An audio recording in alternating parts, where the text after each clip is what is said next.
Hello बच्चों, आज हम पढ़ने वाले हैं प्रश्नावली 10.2 का क्वेश्चन नंबर 10। क्वेश्चन क्या दिया गया है? सिद्ध कीजिए कि किसी बाह्य बिंदु से किसी वृत्त पर खींची गई स्पर्श रेखाओं के बीच का कोण स्पर्श बिंदुओं को मिलाने वाले रेखाखंड द्वारा केंद्र पर अंतरित कोण का संपूरक होता है। अब इसमें क्या कहा गया है कि जो बाह्य बिंदु है, बाह्य बिंदु से किसी वृत्त पर खींची गई स्पर्श रेखाओं का ये जो कोण है, ये कोण और ये जो स्पर्श रेखाओं का मिलाने वाला रेखाखंड है, ये रेखाखंड द्वारा, अब इस रेखाखंड द्वारा केंद्र पर अंतरित कोण, इन दोनों रेखाखंड द्वारा केंद्र पर अंतरित कोण किसके बराबर होता है? संपूरक। अब संपूरक क्या होता है? ये कोण और ये कोण किसके बराबर है? संपूरक। अब संपूरक का मतलब क्या होता है? संपूरक मतलब 180 अंश। संपूरक का मतलब होता है 180 अंश। संपूरक का मतलब 180 अंश। इसका मतलब कि कोण सी और कोण ओ, हमें यही सिद्ध करना है कि कोण सिद्ध करना है, लिख लेंगे। जो सिद्ध करना है, क्या सिद्ध करना है? कि कोण ओ, ये वाला कोण प्लस कोण सी क्या है? संपूरक है। संपूरक का मतलब 180 अंश के बराबर है, यही हमको सिद्ध करना है। तो चलिए आगे, अब हम आगे बढ़ते हैं तो देखते हैं प्रमेय 10.1 से क्या कहती है कि ये जो स्पर्श रेखा है, स्पर्श रेखा पर केंद्र द्वारा लंब पड़ता है। स्पर्श रेखा पर, किसी वृत्त की स्पर्श रेखा पर केंद्र द्वारा लंब पड़ता है। ये क्या हो गई? प्रमेय 10.1 से केंद्र द्वारा लंब पड़ता है, मतलब ये कोण ए और कोण बी कितना हो गया? 90 अंश के बराबर हो गया। तो यहाँ पे हम लिख देंगे प्रमेय 10.1 से क्या हो जाएगा? कोण ए बराबर 90 अंश और कोण बी ये क्या हो जाएगा? 90 डिग्री के बराबर हो जाएगा। हमें कोण ये पता चल गया, ये कोण पता चल गया। अब हमें यही प्रूफ करना है कि ये 90 है, ये 90 और इन दोनों का योग किसके बराबर है? 180 के बराबर है। अब अगर हम इसको देखेंगे ए ओ बी सी, अगर इसको हम देखेंगे तो ये क्या एक तरह का दिखाई दे रहा है? एक चतुर्भुज दिखाई दे रहा है। तो हम ये भी जानते हैं कि चतुर्भुज के चारों अंतःकोणों का योग 360 होता है। तो यहाँ पे लिखेंगे चतुर्भुज के चारों अंतःकोणों का योग 360 होता है, का योग 360 अंश होता है। यही तो होता है, चारों कोणों का योग 360। अतः लिख देंगे कौन से चतुर्भुज में? अतः चतुर्भुज, यही चतुर्भुज ए ओ बी सी, अतः चतुर्भुज ए ओ बी सी में, अतः चतुर्भुज ए ओ बी सी में। अब क्या करेंगे? कोण ए प्लस कोण ओ प्लस कोण बी प्लस कोण सी किसके इक्वल हो जाएगा? 360 के इक्वल हो जाएगा। 360 के, चतुर्भुज के चारों अंतःकोणों का 360, तो ये किसके बराबर हो जाएगा? 360 के। अब जिस जिस कोण का मान हमें पता है उसका हम मान रख देंगे। कोण ए कितना है? कोण ए की जगह पे 90 अंश, धन कोण ओ तो हमें पता नहीं है, तो कोण ओ ऐसे लिख लेंगे, प्लस कोण बी का मान कितना है? 90 अंश, ये तो पता है, धन कोण सी ऐसे लिख लेंगे। जो है इक्वेशन, हम पूरी इक्वेशन बना लेंगे।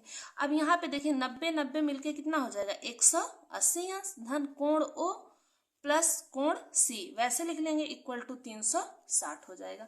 अब यहाँ पे कोण ओ प्लस कोण सी इक्वल टू क्या हो जाएगा? 360, इधर ये प्लस में था, इधर जाएगा माइनस 180 हो जाएगा। अब कोण ओ प्लस कोण सी इक्वल टू 360 में से 180 जाएगा तो क्या हो जाएगा? 180। यही तो हमें प्रूफ करना था, कि कोण ओ और कोण सी किसके बराबर है? संपूरक, मतलब 180 अंश का। तो ये क्या हो गया? प्रूव्ड हो गया, प्रूव्ड। आइए पढ़ते हैं क्वेश्चन नंबर 11। इसमें क्या दिया गया है? सिद्ध कीजिए कि किसी वृत्त के परिगत समांतर चतुर्भुज क्या होता है? समचतुर्भुज होता है। यही प्रूफ करना है कि ये वृत्त है, इसके चारों तरफ एक समांतर चतुर्भुज खींचा गया है, और ये दिखाना है कि ये जो समांतर चतुर्भुज है क्या है? समचतुर्भुज। अब समांतर चतुर्भुज क्या होता है? समचतुर्भुज क्या होता है? समांतर चतुर्भुज मतलब उसकी आमने ये भुजा और ये भुजा ये भुजा और ये भुजा आमने सामने की भुजाएं बराबर होंगी, और समचतुर्भुज में चारों भुजाएं आपस में बराबर होंगी। ये भुजा ये चारों भुजाएं आपस में बराबर होंगी। तो हमें क्या सिद्ध करना है, अब हम इसका नाम रख देते हैं, इसका ABCD नाम रख दिए, ABCD। अब इसके जो यहाँ पे स्पर्श बिंदु हैं इसके भी नाम रख देते हैं, PQRS, इसके हम नाम रख देते हैं। अब चलिए जो सिद्ध करना है उसे लिखते हैं। सिद्ध करना है, क्या सिद्ध करना है, सिद्ध करना है, जो सिद्ध करना है हम उसको लिख लेते हैं। सिद्ध करना है कि समांतर चतुर्भुज ABCD, ये जो समांतर चतुर्भुज ABCD है ये क्या है, एक सम चतुर्भुज है। तो हमें सिद्ध करना है समांतर चतुर्भुज ABCD क्या है, एक समचतुर्भुज है, एक समचतुर्भुज है। यही हमें प्रूफ करना है। ये समांतर चतुर्भुज ABCD जो है ये एक समचतुर्भुज है। अब समांतर मतलब आमने सामने की भुजा, सम मतलब चारों भुजाएं आपस में बराबर हो। तो पहली कंडीशन क्या होती है, पहली कंडीशन हम इसकी लिख लेते हैं कि जब समांतर ABCD समांतर चतुर्भुज है, तो समांतर चतुर्भुज है, ABCD समांतर चतुर्भुज है, माना, यहाँ पे लिख देते हैं माना ABCD समांतर चतुर्भुज है। तो क्या होगा, AB भुजा बराबर किसके हो जाएगी, CD के, AB बराबर CD के, और BC किसके भुजा बराबर हो जाएगी, BC बराबर AD के हो जाएगी। समांतर चतुर्भुज में आमने सामने की भुजा बराबर। अब दूसरी कंडीशन चलिए हम यहाँ पे लिख देते हैं, जो हमें प्रूफ करना है उसकी कंडीशन लिखेंगे कि माना, अब मान लेंगे कि ABCD क्या है, समचतुर्भुज है, ABCD समचतुर्भुज है। ये क्या है, समचतुर्भुज है ABCD। जब समचतुर्भुज होती है तो क्या होती है, AB बराबर BC बराबर CD बराबर AD, मतलब चारों भुजाएं आपस में बराबर। ये क्लियर हो गया होगा समांतर चतुर्भुज क्या है और समचतुर्भुज क्या है। तो हम यहाँ पे इतना हमें जो सिद्ध करना था उसे लिख लिया, जो कंडीशन हमें जानते हैं जिसके बारे में हमने उसको लिख लिया। अब यहाँ पे हम ये भी जानते हैं प्रमेय 10.2 से, अतः प्रमेय 10.2 से हम ये जानते हैं कि वृत्त के किसी बाह्य बिंदु से अगर दो स्पर्श रेखाएं खींची जाती हैं तो उनकी आपस में लंबाई क्या होती है, बराबर होती है। तो चलिए इस यहाँ से अगर हम यहाँ से खींचे हैं तो यहाँ से AP बराबर किसके हो जाएगा, AS के। तो लिख लेंगे AP बराबर AS के हो जाएगा। ये हमें मिल गई पहली इक्वेशन। अब देखिए AP बराबर AS के कर लिए। अब यहाँ पे इस वाले को लेंगे तो हम BQ बराबर BP नहीं करेंगे, BP बराबर BQ करेंगे, क्योंकि हमें AB चाहिए ना, इस आगे वाली साइड तो हम जोड़ेंगे, इसलिए हम क्या करेंगे BP। अगर हम AP प्लस BP करेंगे तभी तो हमें AB मिलेगा, इसीलिए हम इसको ये ले रहे हैं BP और BQ, BP बराबर BQ। ये क्या हो गया, सेकेंड इक्वेशन। उसी तरह अब हम यहाँ पे CQ पहले नहीं लिखेंगे, CR बराबर CQ लिखेंगे, ये थर्ड इक्वेशन हो जाएगी। फिर क्या हो जाएगा DR, यही वाली CD को बराबर प्रूव करना है तो DR बराबर DS, ये क्या हो जाएगी फोर्थ इक्वेशन। अब चारों इक्वेशन को आपस में जोड़ देंगे। समीकरण 1, 2, 3 व 4 को जोड़ने पर सबको आपस में जोड़ देंगे तो क्या हो जाएगा, इस साइड वाला एक में और इस साइड वाला एक में। तो चलिए पहले AP प्लस BP प्लस अब CR plus DR equal to, अब इस साइड वाला AS plus BQ plus CQ plus DS, ये आपस में जोड़ लिया। अब यहाँ पे देख रहे हैं कि AP और AP प्लस BP किसके बराबर है, AB के। तो यहाँ पे AP प्लस BP की जगह पे हम लिख सकते हैं AB प्लस CR और DR की जगह पे क्या लिख सकते हैं, CD, इन दोनों की जगह पे लिख सकते हैं CD।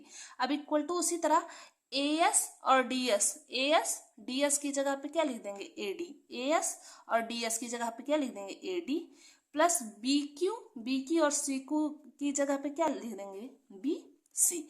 तो ये हमें एक नई इक्वेशन मिल जाएगी, हम इसका नाम रख देंगे इक्वेशन ए। इसका नाम रख दिए इक्वेशन ए। अब यहाँ पे हम क्या करेंगे, हमें समांतर चतुर्भुज से तो मिला था कि ए बी किसके बराबर है, सी डी के। तो यहाँ पे ए बी को हम किसके बराबर कर देंगे, C D, plus C D को वैसे रहने देंगे। फिर यहाँ पे ए डी हमें किसके बराबर मिला था, ए डी मिल गया था बी सी के बराबर, तो B C plus B C. अब यहाँ पे 2CD हो जाएगा, जुड़ जाएगा, इधर हो जाएगा 2BC। अब 2 से 2 कट गया, तो CD बराबर BC हमें मिल गया, CD बराबर BC। अब देखिए क्या हुआ, CD ये वाली भुजा इस वाली भुजा के बराबर है, ये वाली भुजा इस वाली भुजा के बराबर मिल गई, ये वाली पूरी भुजा इस वाली भुजा के बराबर मिल गई, क्योंकि यहाँ पे हमने ए बी की जगह पे सी डी रख दिया। अगर इसी इक्वेशन में हम सी डी की जगह पे ए बी रख देंगे, सी डी की जगह पे ए बी रख देंगे, तो हमें मिल जाएगी कि ए बी भुजा ए डी के बराबर है। बस खेल इसी इक्वेशन का है, ए वाली इक्वेशन में हम यहाँ पे ए बी की जगह पे सी डी रखे थे। अब क्या करेंगे, सी डी की जगह पे अगर ए बी रख देंगे तो हमें मिल जाएगा ए डी भुजा ए बी के बराबर है। तो यहाँ से हम इसी इक्वेशन को दोबारा न लिखते हुए यहीं पे लिख सकते हैं कि ए बी ए डी भुजा किसके बराबर है, ए डी भुजा ए बी के बराबर है। आप यहाँ पे मान रख के दोबारा चेक भी कर सकते हैं। ये वाला मान यहाँ से जहाँ पे हमने ए बी की जगह पे सी डी रख रहा था, आपने सी डी की जगह पे बस ए बी रख देना है। तो यहाँ से हमें ये चीज मिल गया कि सी डी बराबर बी सी और ए डी बराबर ए बी।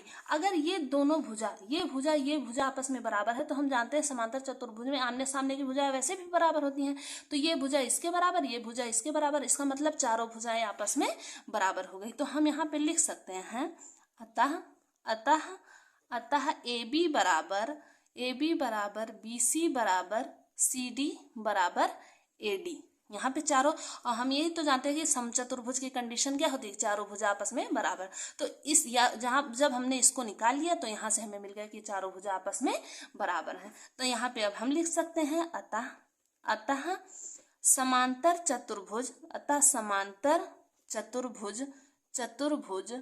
चतुर्भुज ए बी सी डी एक